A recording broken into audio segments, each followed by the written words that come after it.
As I set out to write about cannabis for this month's episode of Beyond Boston, I had a little trouble nailing down a particular subtopic.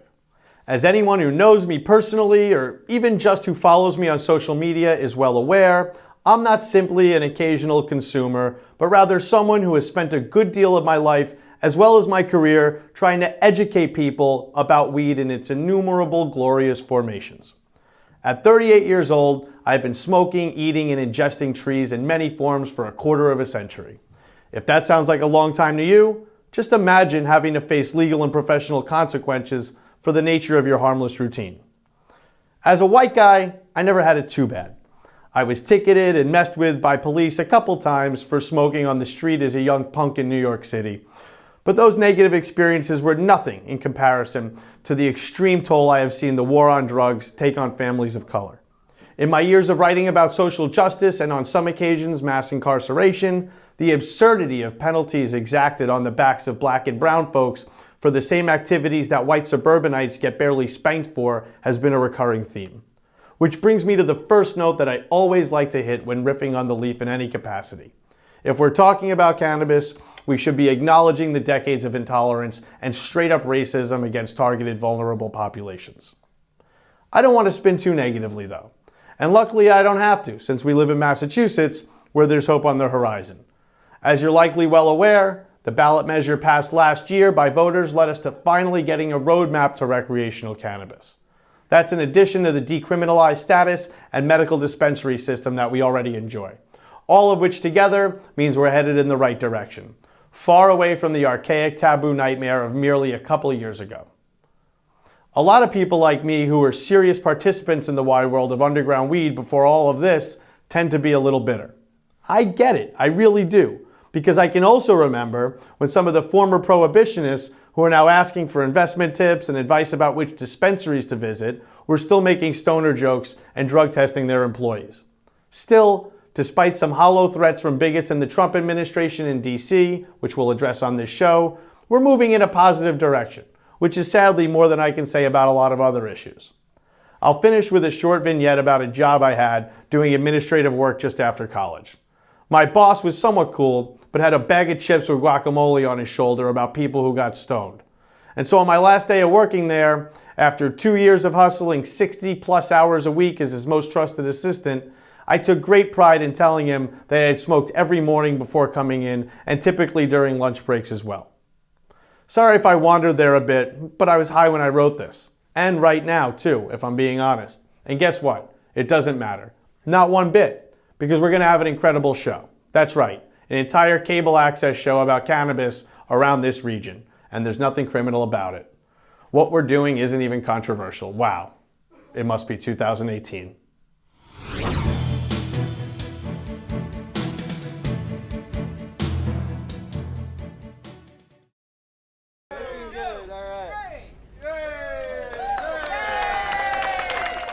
The first registered medical marijuana dispensary in the city of Somerville opened its doors on Friday, October 27th. While voters approved the use of medical marijuana in 2012, the first dispensary in Massachusetts was opened only 2 years ago. The licensing process for medical cannabis organizations has been a long process. So it went through a few fits and starts in the beginning with the adoption of the program, but it's taken us as an organization almost 3 years to get up and running, and so now we're very happy to be here. It's been proven that medical marijuana can help people with various kinds of ailments. It's a legal business, and as part of our community, if they're going to give back to the community, I think that they're a good partner. Michael Dundas gave checks to Somerville Homeless Coalition and Community Action Agency in Somerville respectively during the grand opening to highlight the importance of giving back to the Somerville community. Well, we believe that it's appropriate for us to give back to the communities in which we operate. We operate a medical facility here providing medical marijuana for qualified patients in the Commonwealth of Massachusetts. We looked around the space and we chose those two, and we hope that they're the first of many that we'll be giving back to in this community. And we're just really happy to have another new business in the community that's supporting the work that we do and supporting low-income people here in Somerville. I mean, I think as part of the city allowing them to open their dispensary here, the city says we want you to be supportive of local nonprofits. And so today, both Community Action Agency, Somerville, CAS, and the Somerville Homeless Coalition received checks for $1,500 as part of their grand opening. While the mayor did not attend the event as scheduled, Dundas assured that the opening of Sage Naturals as the first medical marijuana dispensary in Somerville is supported by all city officials. All of the city officials in the city of Somerville have been very receptive to the idea of siting a medical cannabis facility. And so we're very, very happy to be here in the city, and we got a very warm response from all city officials, from the mayor, the board of aldermen, and everyone else. So we went through a very detailed application process with the city, went through the planning board, and we're very gratified to be here. To enter the store, visitors will need to present their medical marijuana cards. The dispensary offers various types of cannabis flowers, edibles such as brownies, as well as oils and wax. To learn more, follow their social media account and be sure to check their website at sagenaturals.org. For Somerville Neighborhood News, this is Sheena Superman.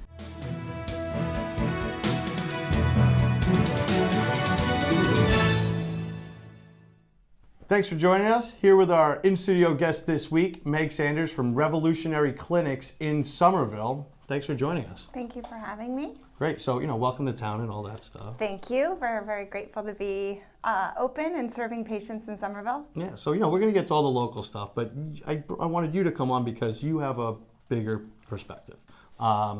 Just briefly, what's your background as far as what states have you been through, what a lot of us are now going through and experiencing in Massachusetts? So I started in Colorado, end of 2009, beginning of 2010, just when the industry started gaining a lot of traction and prior to any real regulations being put into place. So I was in for several months before the first set of regs came through, so Colorado being the first regulated market in the United States, and went through all the growing pains of how fearful regulations are put into place, and then had the pleasure of working through legislature as well as town governments in order to move the ball along, to everyone to understand, we don't need armed guards every single step in a dispensary, and there is a way to do this responsibly and thoughtfully, and really proud of the industry and what everyone put together in Colorado.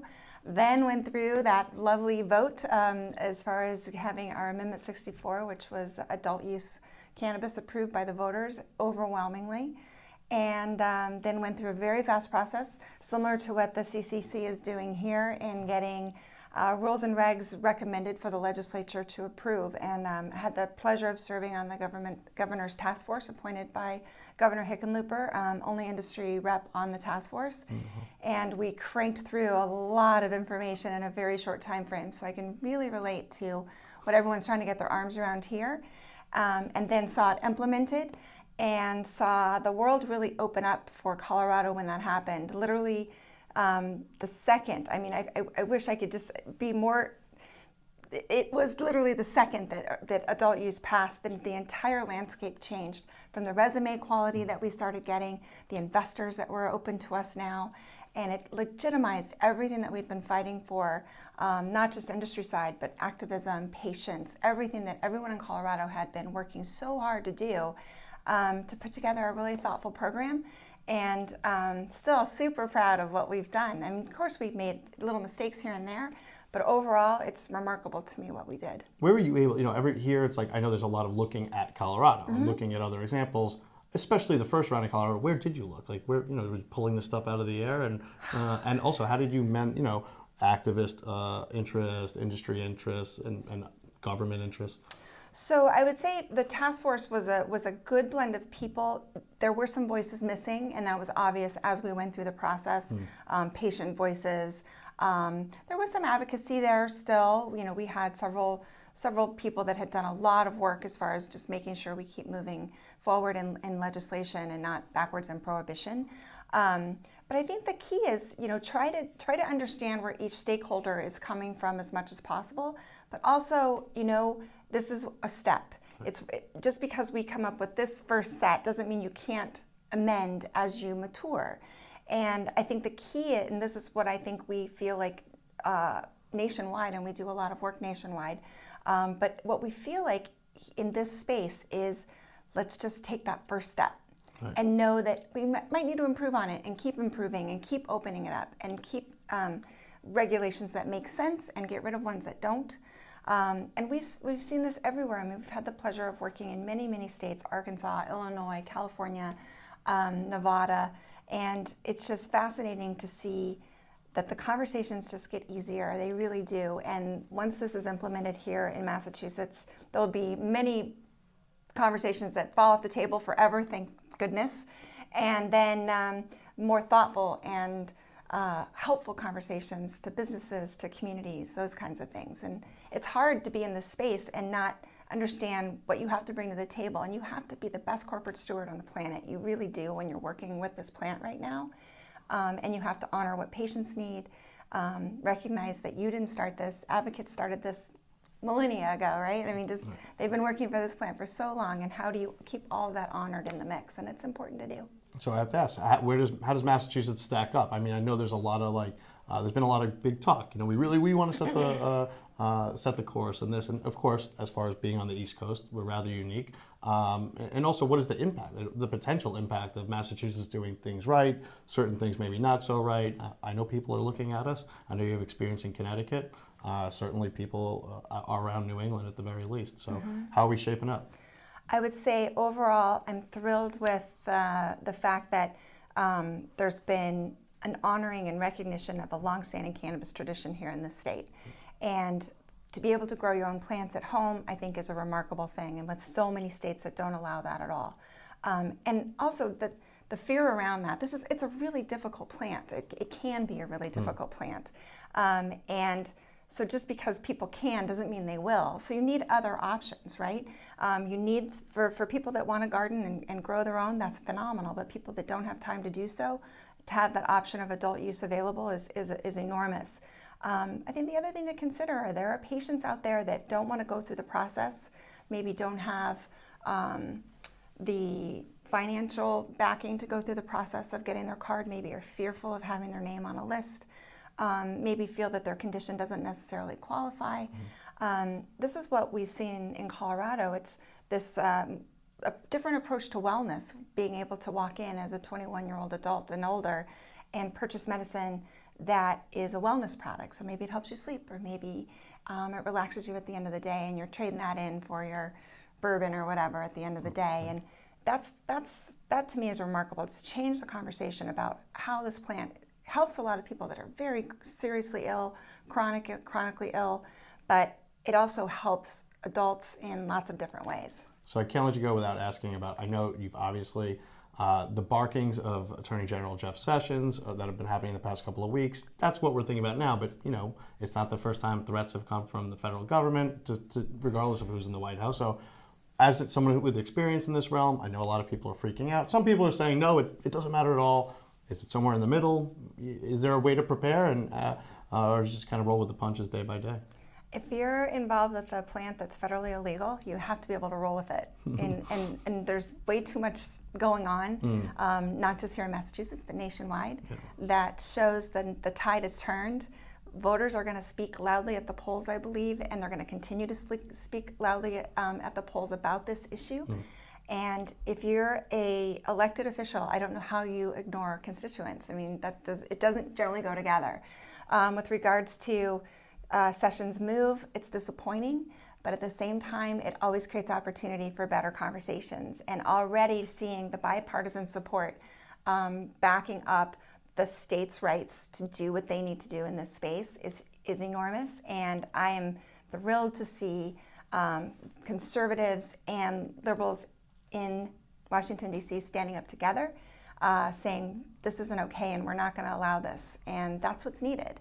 And isn't it ironic that potentially this plant brings the country together? Great. And in the meantime, we have our dispensaries that are open here, Revolutionary Clinics, some others, and you're in Somerville now, so welcome to the area. We're glad to have a local steward on the show. We're very excited to be here, and I appreciate the opportunity. Cool. Thanks again. Thank you.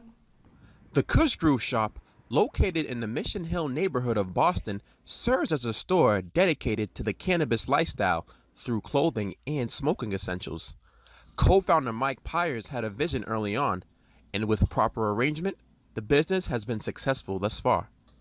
We just felt that the apparel would be the easiest way to get into a business, and it was something that we could easily manage, and it was something that was true to us, and we always had a fashion sense, and we just kind of wanted to represent our hippie ways through our apparel and use that as a voice for sending out some of the messages that we do, such as like peaceful messages, like on our shirt that I have on today, which is drop joints, not bombs. It's just kind of a peaceful message, and we use a lot of the apparel as an avenue to like spread our personal views and opinions on some subjects.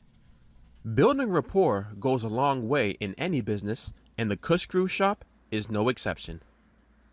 The feedback's been great. They just enjoy coming in here and experiencing and talking to somebody that's close to their age, I would say. I would say your average smoke shop in Boston is like the person behind the counter is a little older than us. For the most part, everybody just enjoy coming in here, vibing with us. They click with us. We could relate.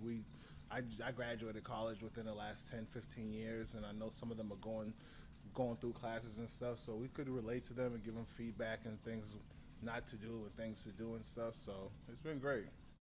This is only the beginning for the local brand, as plans for growth are in the future. We'd like to open a couple of retail operations throughout the region, expand on our product offerings, come out with new innovative products such as vaporizers, even getting into possibly the dispensary business, depending on how things keep going with the legislation. We'd love to get our hand in a slice of that pie as well. There's only one place for the Kush Groove brand to go, and that's high. Emmanuel Vincent, CCTV.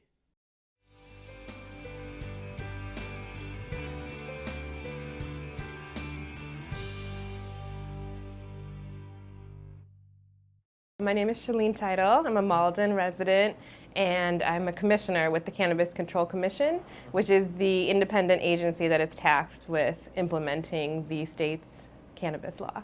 So we've come a really far way. I was one of the original authors of Question 4, which passed in November 2016. And at that time, we were following the footsteps of Colorado, Oregon, Washington, Alaska, those first states. And we really had the chance to build on what those states had done and try to improve it. But then the legislature this past summer passed an additional law modifying Question 4. And that, in my opinion, went even further and made the program better. So they created the 5-member commission that I'm on. And unlike other states where it's often under the Department of Revenue or the Liquor Authority or Department of Health, we're an independent agency. And so we're currently in the process of implementing draft regulations. So those were issued last month. And now January, early February, we're taking feedback from the public, and we'll be issuing the final regulations in March with hopefully sales to anyone over 21 beginning this summer. Now, what is the law of the land regarding personal use? For instance, how much can I possess right now? So with certain exceptions related to things like driving or being in public, anyone over 21 may now consume marijuana legally, grow a limited amount at home, and possess a limited amount. And what's the limited amount again? At home up to 10 ounces, otherwise up to 1 ounce. Are there any roadblocks for cannabis? For instance, will it ever ease its way into workplace events, such as wine or other forms of alcohol? That's an interesting question. I do think we've kind of just scratched the surface. There's so little research available now on cannabis. And there's also a stigma having to do with the prohibition of the last several decades. So I don't see that as being part of my job as a regulator, but I do think that as time goes on and the stigma lessens and we have more research, that we'll see the role of cannabis perhaps being different in our society. This is a matter that I care deeply about, which is one of equity. How has the state of Massachusetts addressed racial disparities since legalizing cannabis? So this has been my primary focus in the past 4 months as the commissioner, and I'm so proud of the steps that we've taken as a state. The legislature basically had a mandate in several different ways that people from disproportionately impacted communities have to be part of this. They have to have an opportunity to be part of this newly lucrative regulated industry. And so in implementing that, we've been focused on first identifying those communities based on arrest rates, location data, economic data, and secondly, how do we help provide a fair opportunity to people from those communities? So far, we've been very focused on community outreach and technical assistance with the application and reducing barriers to entry. So the fees are very low to start a cannabis business. The technical assistance will be based on helping people to understand this very complex process of being compliant with the regulations, because of course it still is a new substance and we will be regulating it. We will be having a business license application process that's quite thorough. So we want to help people navigate that, and we want to help them have a fair chance at operating their business. So in our draft regulations, you'll see a equity program for people from those communities, as well as a priority review program where people who can demonstrate that economic empowerment in those communities has been a priority for them in the past, they'll get a head start on their application. That's how it's set up in our draft regulations. I will say, because we're the first state to do this, it's very much expected that there will be tweaks that need to be made. It's not going to go perfectly. That's part of the process. So we want to hear feedback from people now, and we want to hear feedback as the program starts. We are also having a citizens review committee to give us ongoing feedback as to how the program should be tweaked to be the most effective. But in general, I really think Massachusetts is going to be a national role model on this aspect. Given that I work there and you reside there, how has legalization affected the city of Malden? So as the commissioner, I can't, get involved in any way as to what municipalities are doing, right? They have to have the freedom to, make whatever laws they want. But I will say, as a Malden resident, I'm very excited to explore that question. Malden is such a unique place. We have a very changing community and population. I'm really proud to live there. And I think the citizens have been quite vocal about this over the past year. So I'll be exploring that more. Councilor DiMaria just asked me to serve in my private citizen capacity on a committee to discuss this more. So I'm really looking forward to that. And finally, any last words for the cannabis user here in the state of Massachusetts? I would just say that this is kind of a once-in-a-lifetime opportunity to get involved in creating an industry from scratch, and that we do take public comment very seriously, and we're really transparent in how we discuss and implement that feedback. So I would encourage people to look at the regulations and to come and talk to us about what they want to see the Massachusetts marijuana program looking like. Thank you very much. And with Neighborhood View, I'm Guillermo Hamlin.